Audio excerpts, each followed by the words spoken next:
God, even Lord Jesus, sa mga aawitin, sa mga lyrics, Lord God, ng mga songs, you are, Lord God, talking. Thank you, God, for putting down ourselves, Lord. For you are the center, oh God, of everything, Lord God, that we have, Lord God, sa lahat ng ginagawa namin. Sa oras na ito, makapangyarihan, we ask, Lord, your Holy Spirit to guide us, to lead us. Speak in us, Lord. Not because, oh God, we do this at nakasanayan na namin gawin. Everyday ginagawa, umaga, tanghali dito sa Pilipinas. But we do this, Lord, because it is your will for all of us. Sinisigurado mo sa amin that we are always, oh God, in the presence, in your holy presence, Lord. Salamat po, Amang Banal, sa oras at sa araw na ito.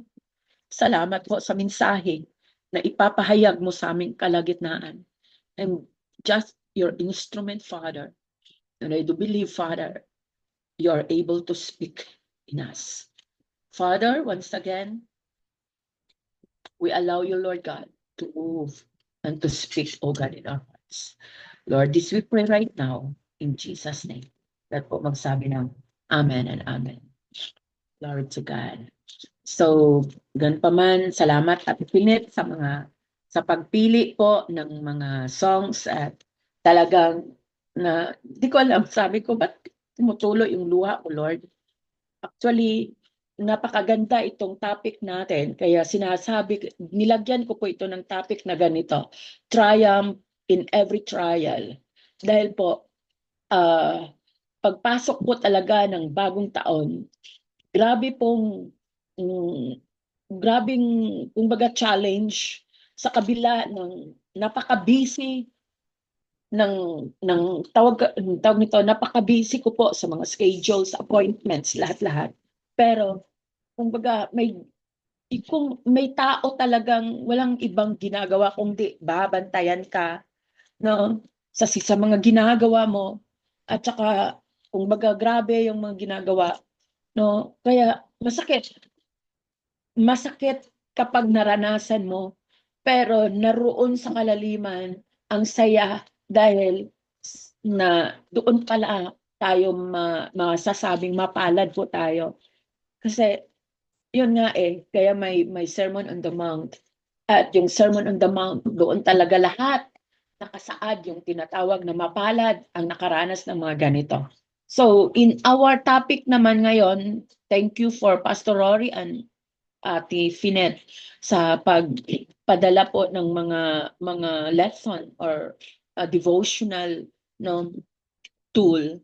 So ito po ay habang binabasa ko talagang kumbaga nandoon ang comfort ni God Kaya sa Romans chapter 8 verse 37, according to ito yung ating devotional author ngayong year, sinabi niya, Romans 8:37, that in all these things, we are more than conquerors through Him who loved us. And this is not just a story or drawing, but this is reality.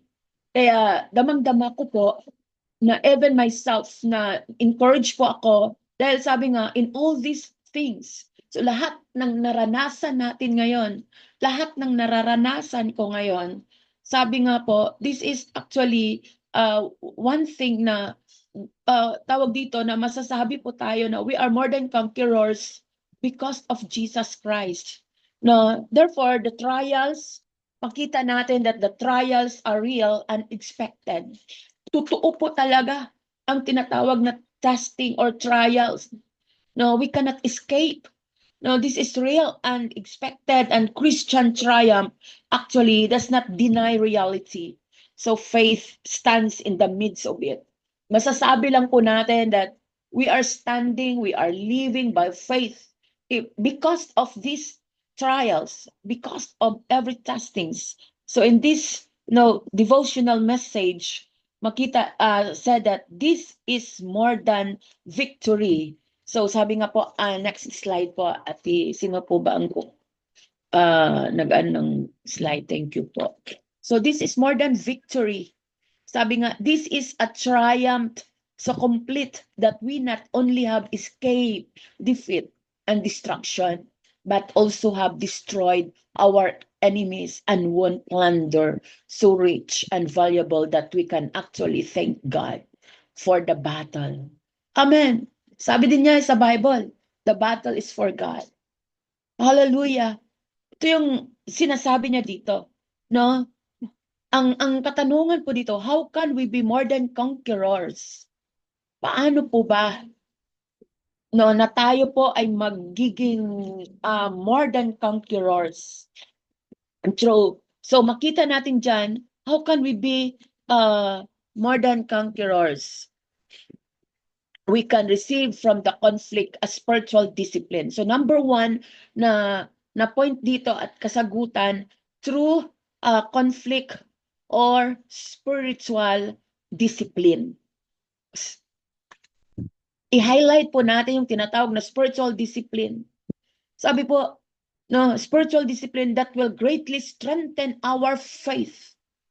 So, yan po, the spiritual discipline, kapag meron po tayong tinatawag na spiritual discipline, hallelujah, mas-strengthen po ang ating faith, which is, ito po ang pinaka-essential, ang pinaka-importante, yung spiritual discipline.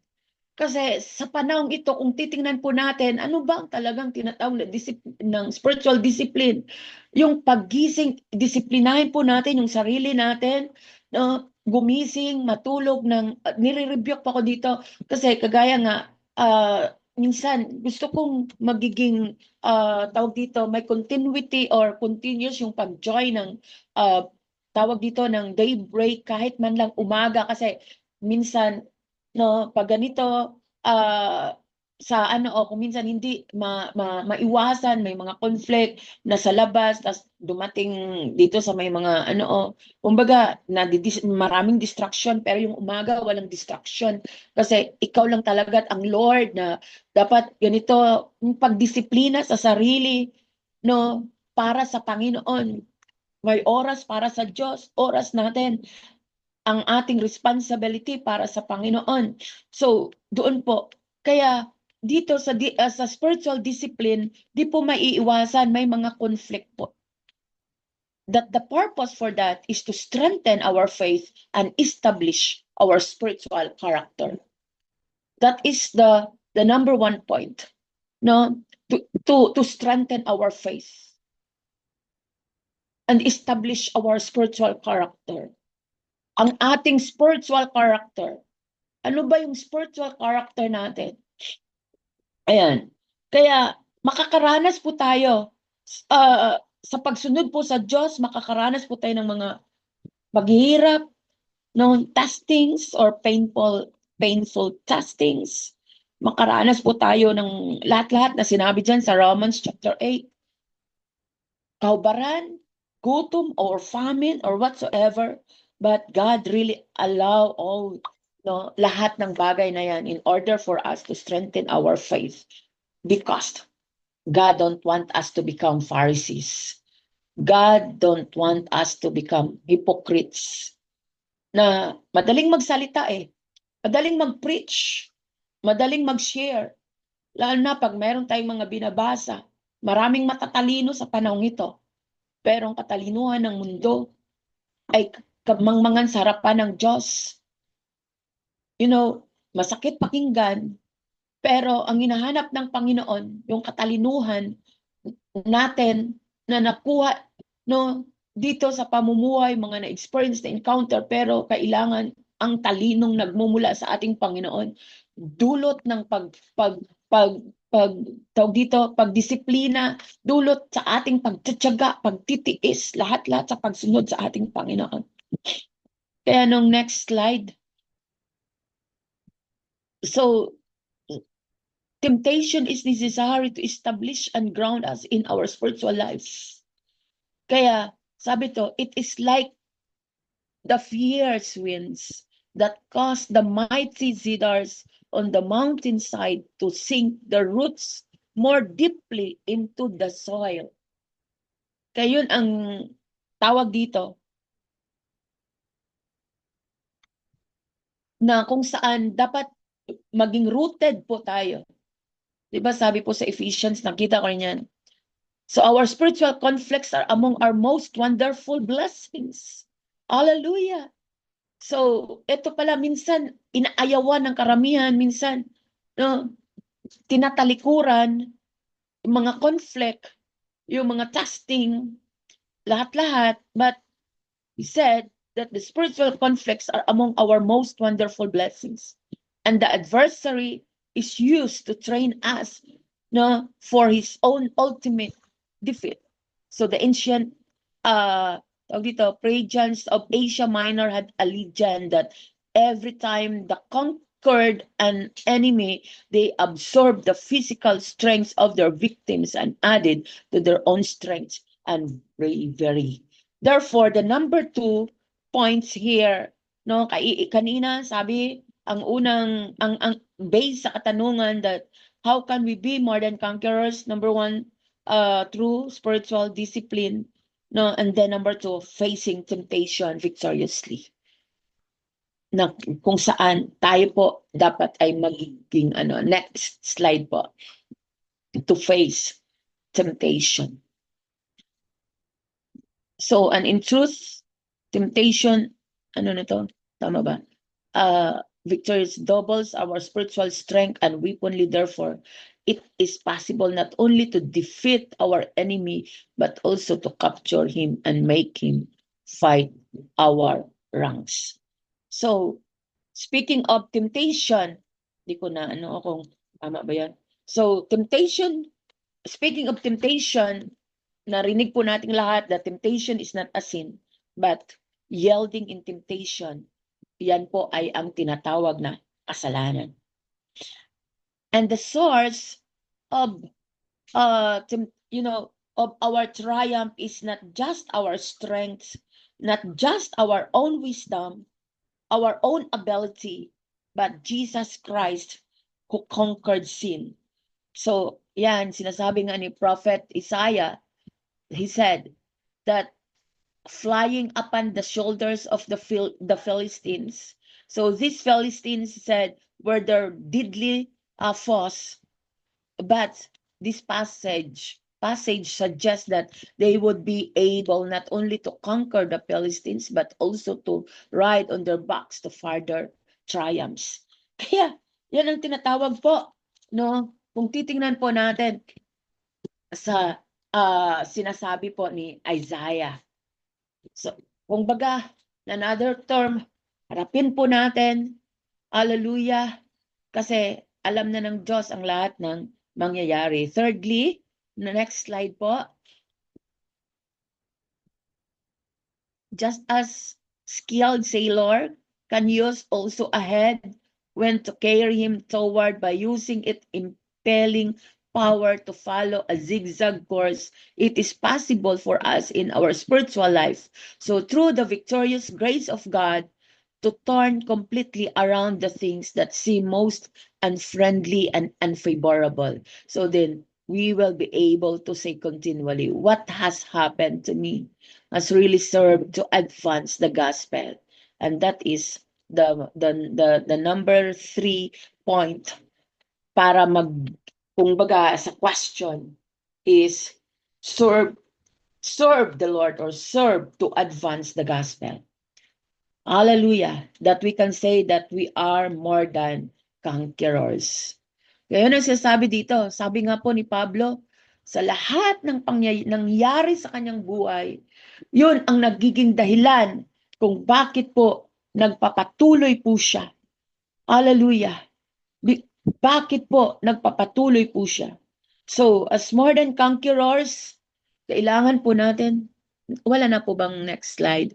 Yan na po ang katapusan. Kaya as more than conquerors, sinasabi, number 1 po, kailangan po natin, hallelujah, we must to stand on God's word. sa salita ng Diyos lang. Based sa salita ng Diyos lang. Hallelujah. Meron pa pala.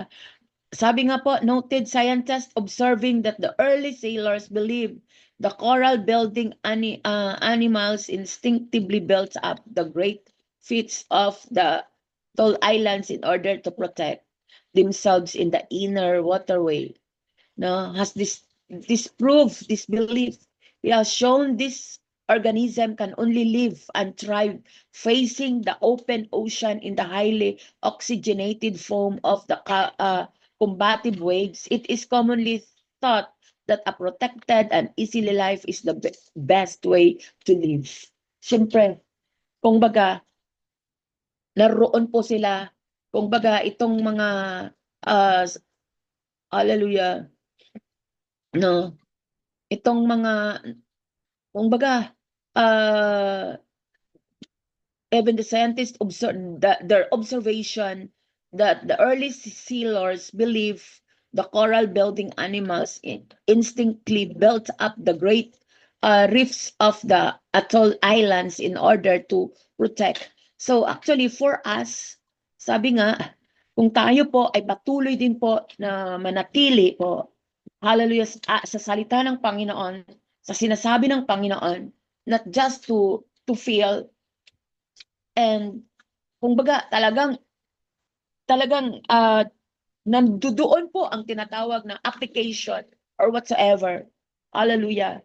Napakaganda po. Makikita po natin ang kagandahan sa purpose ng Lord sa buhay natin.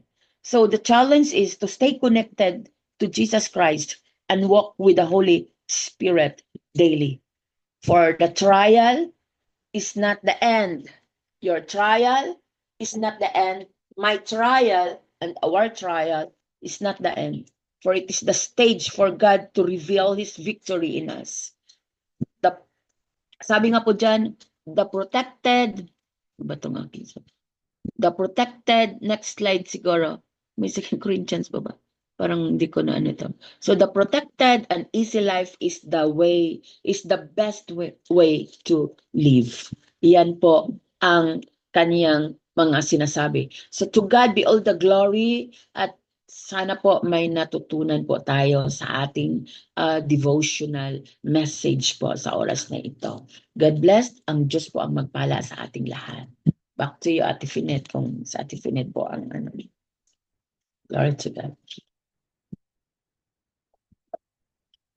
Star Babes pala. Sorry, Star Babes. Morning. Morning, everyone.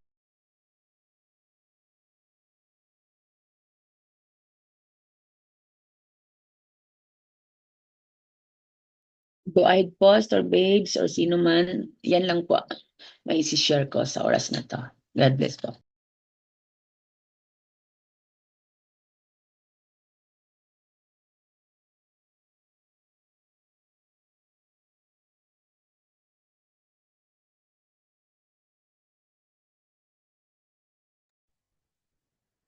Blessed morning po, Ate Finet. Diretso na po ba tayo sa prayer blast? Thank you po, Pastor Jenny Lynn, sa mapagpalang spiritual food natin for this morning, for this day po. And again, meron na namang reminder sa atin si Lord.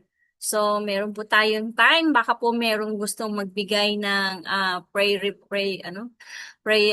praise report kung gaano naging kabuti si Lord sa buhay natin sa araw-araw, lalo na sa ginagawa niya sa atin. Meron po tayo ritong 11 na kung saan-saan nanggaling na basa.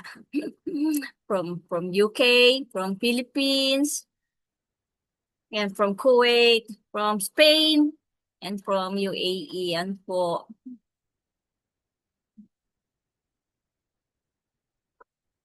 Po. Tahimik tayo. Masyadong ninamnam yung mga sinabi ni Pastor Jenny Lynn. So, baka may meron po, Star Babes, na magdagdag or sila, dagdag or comment or whatever. Thank you po. Pastor Day, good morning po, ay good day po.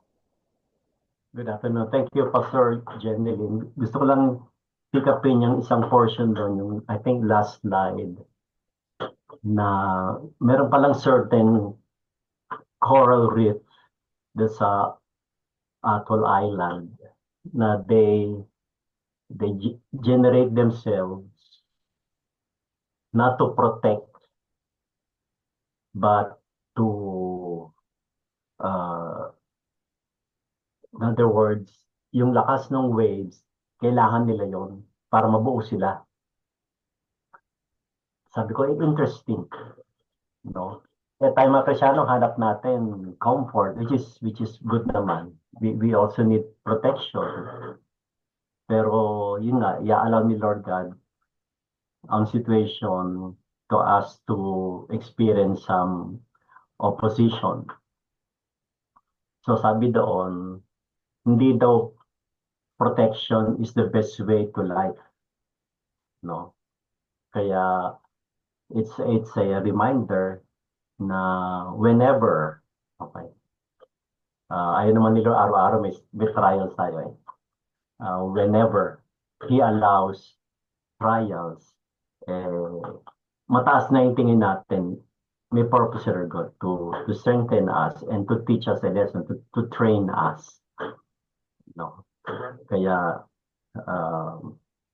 yun ang nag-highlight sa akin sa part na yun. Hindi daw yun ang best way to life, yung comfort and protection. Kailangan natin ng opposition, yung mga waves. Katulad nung saranggola, hindi lilipad yung saranggola kung go with the wind. It has to fly against the wind para tumaas. Kaya yun ang panalangin. As for the praise report naman po, kung natandaan nyo, it's a very quick request na i-guide ako ng Lord dahil meron akong kakansilan, isang celebrity. So, pumunta kami ni Jomel and my sister. So, we went to the house ng celebrity. Nagkaroon kami ng devotion and a bit of deliverance ministry. Ang bunga nun, nagre-request na siya ng regular meeting with them. So, sabi ko, answer siya sa prayer ko every day na to enlarge my territory of influence. So, thank God na nagbunga yon ng follow-up discipleship ministry dun sa celebrity. Pasensya na po, hindi ko pwede sabihin yung pangalan. Secret, sabi nito. Praise God po. Praise God. Thank you, Pas. Bulong na lang po ninyo. Salamat po sa praise report. Siguro po, ganda rin pagsanayan din natin na parang yung checking, meron tayong ginagawa sa kapag may fellowship, kaya may Bible study, meron tayong checking in, parang ganon, chine-check in natin yung sarili natin, yung ginagawa din po namin nila Pastor Dave pagka meron kaming CTM. Para lang naririnig tayo, nakikita rin sa atin kung paano gumagawa si Lord. So, upisahan ko na rin, pag mag-check-in na rin ako. 2026 na po ngayon, ilang araw din, sinalubong namin yung 2026 nang may sakit kami mag-asawa. After namin makasama yung mga anak, yung panganay ko po na nanggaling pa sa Saudi, nandito sila. We spend our holidays, yung Christmas namin with them. And also yung advance celebration ng birthday. And then after that, nagkasakit kami. Until now, may sakit si husband. Pero sabi ko nga, hindi ko naman pinapagalitan. Daddy, dapat yung edad mo yan, hindi ka nagtatrabaho. Dapat nagre-retire ka na. Pag ni-enjoy na lang natin yung life. What to do? Yung asawa ko talagang gusto yung nagtatrabaho. Yung may mga tao pong ganun eh. Pinanganak na hanggang ngayon nagtatrabaho pa rin. So, kailangan ko pa rin supportahan. Bugbog na siya sa panalangin ko tsaka sa lehan ko para sa kanya. Pero, God is good pa rin po. And, at least hindi kami nagsasabay. Nagsasabay kami kasi sabi nga share everything pero tawag dito, mas nakakalamang po ako kasi mas bata ako sa kanya. Joke lang po yun. Mas malakas ako sa kanya. Ibig sabihin kasi siya, mas stress siya sa trabaho niya, ginagamit ako ni Lord para mas lalo masuportahan ko siya. So, mas doon namin napapatunayan na yung prayer life, prayer partner ko tsaka yung faith partner ko is kailangan talagang andun lang kami. And kanina po, gumagawa ako ng schedule namin. By next week, start na ulit ang classes namin sa Truett. So, back to student, back to classes na naman. And kanina po, yung habang nagsasalita si Pastor Jenny Lynn, we are all, yung parang sa atin, lagi nating pinag-uusapan yung struggles na nakaka-cope up naman tayo kasi nga, God is always with us. And meron po akong ginagawang sermon kagabi. It's about manifestation. Kasi nga, 2026 na, kailangan lagi tayong may development or meron tayong, ano ba yung igagawin nating, parang plea, ang tawag ba doon, plea or ano. Kasi tutulungan natin yung sarili natin, nag-usapan natin discipline, di ba?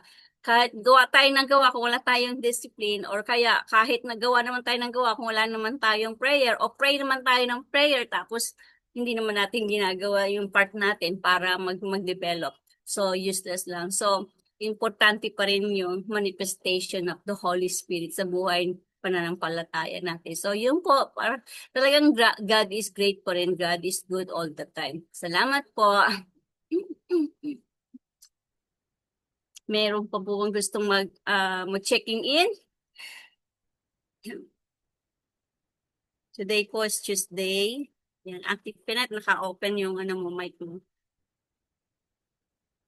Thank you for covering sa part ko, Ate Pinet, pag wala ako. Yan, sige po, kung wala na atang magsasalita, let me share my, para po sa ating prayer blast. So, yan po. So, today, sabi nga po, Tuesday ngayon, meron tayong ginagawang laging daybreak prayer blast natin. Sa ibang bansa, lalo na sa Spain at saka sa UK, napakaaga po doon. So early morning call natin to pray, to be with God. So always pray, never give up. God understands our prayer even when we can't find the words to say them. Because